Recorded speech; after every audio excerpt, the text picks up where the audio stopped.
இப்போ நான் இதில் வந்து அடியில் வந்து தண்ணி ஈரப்பசை இருக்கா அப்படின்னு இல்லைன்னா வச்சுக்கோங்களேன், அது வந்து பிடிக்க ஆரம்பிச்சிடும்.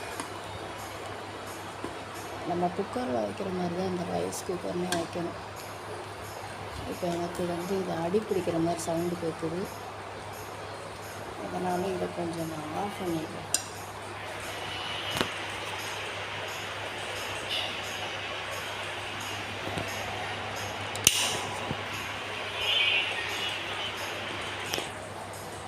ஆஃப் பண்ணிவிட்டு இதை வந்து ரொம்ப கிளறிக்கிட்டே இருந்தால் உடஞ்சிரும் சாப்பாடு.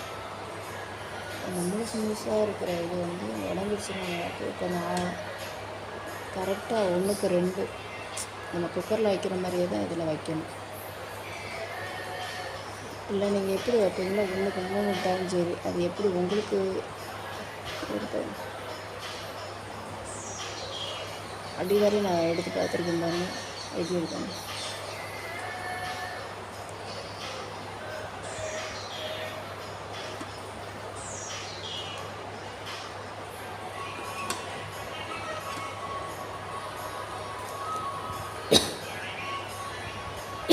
நான் இதை கீழே இறக்கிறேன், ஏன்னா அதில் இன்னும் ஹீட் இருக்கும்.